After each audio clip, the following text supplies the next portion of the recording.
What? How's it going, Dad?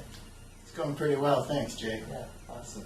Hey, Dad, who's your favorite player in the NBA today? Today? Today. That's easy. Yeah. Who is it? Draymond Green. Draymond Green? Yeah. Why is it Draymond Green? Well, he's kind of a junkyard dog.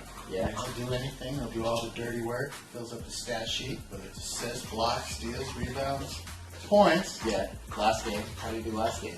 Well, that's what he did across the board. He's on track to be your MVP of this second championship in a row. So you're calling him right now. You're saying Draymond Green, NBA champion, two-time NBA champion, and Finals MVP. Well, I called Draymond Green when he was a rookie. I think we do. both know that. I do remember that. Yeah. You like Draymond Green even when he was in Michigan I State. like the way he plays. Yeah. Yeah. And you could tell his rookie year that this guy was special. Yeah, you could. I could. A lot of people Yeah, couldn't. maybe you could. How did you know? What could you tell about Draymond Green? He's doing all the dirty work. Junkyard dog. What NBA players from the past does Draymond, if any, remind you of? Well, the only one he reminds me of is Magic Johnson. Magic Johnson. That's the He only was also guy? my guy. Magic Johnson's your guy? Yeah. Yeah. And they play. Yeah. So I you think Draymond's going to be on the Olympics. gold medal? Gold medal. Yeah. I think he's going to get the Finals MVP. Think so? Yeah. I do. It's possible. Yeah. Right now, he's probably the favorite for it. When it's all said and done in his NBA career, where do you think Draymond Green will rank all time? I think he'll be a Hall of Famer. Hall of Famer? And I've thought that for quite some time. Top 50? Easy. Top 40? Maybe. Top 30? Probably. Probably. I think it goes maybe and probably. When I get all Draymond, I get, Okay. Yeah. We, in 3 years, once I turn 21, we got to play that drinking game where every time you yell Draymond, we take a shot. At what point would we die during the game? Probably first quarter, huh?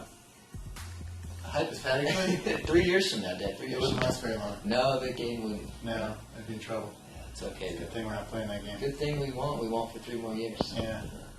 One of these days. Gosh, Do you think they'll keep winning championships between now and then? Do you think so? 5? 3 in a row? 3 in a row? 4 in a row. I think it's going to be 2, and I think the Thunder win one next year, and I think we get 2 after that. Thunder, the second best team in the NBA. Better than Cleveland.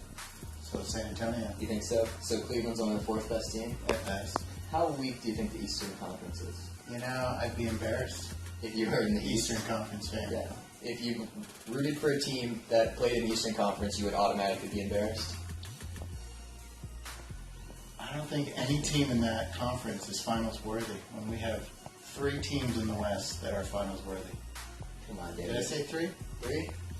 Warriors, and that's pretty much it, because I didn't want who came out of the West. Well, that's true, but I got to give the Thunder all the respect in the world. Yeah.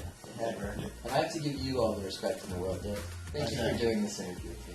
I think I learned a lot about life doing I this. did. I learned so much about life and Draymond Green. Thank you. My fellow classmates, What I've decided to leave you with is this, is that our whole high school experience, everything we went through, all the good and the bad, the ups and the downs, the things we got so emotionally invested in at the time, was all for nothing. Once we've moved past high school a good couple of years, it'll be like it never even happened. We'll be so fully engaged in our future lives that we won't even hardly remember our high school experience. So in that case, it doesn't even matter. In the scope of our lives, the 4 years that we spend in high school out of the possibly 90 that we're going to be on this planet, high school is largely irrelevant to our lives, our 90 years on this planet. Which then got me thinking, what is relevant in our lives? Like, why do we care and why do we keep going? And the only answer to that I found, and it's not even an answer, it's kind of the opposite of what one would want to hear, is that our whole lives are for nothing. Just thinking about the Earth as just a planet in a solar system, and a solar system around one star, and a star in one galaxy, and one galaxy out of 100 billion galaxies, and all those 100 billion galaxies each have 100 billion stars inside of them. To think that our planet is one out of the 100 trillion stars and planets that there possibly could be makes us completely irrelevant in the grand scheme of the universe. What happens on Earth doesn't matter. And even if it did, even if what happened on Earth mattered in the universe, Earth will only be around for such a short amount of time that nothing that even happened on Earth will matter.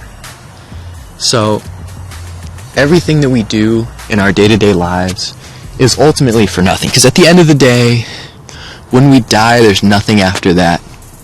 I like to make the analogy that, what was it like before you were born? Were you in like a pre-life state heaven where you existed? No. You just didn't exist yet. And then you live your life, and then you die, and then there's nothing after that. And I'm glad Audrey agrees with me, that someone else agrees with me, because this is really the only logical conclusion that you can come to if you look solely at the facts, is that really there is no afterlife, and to be perfectly honest, there's probably not a God. And I don't think I said it as strong as I want to. There is definitely not a God. Jacob Schwartz out. Keep getting them checks.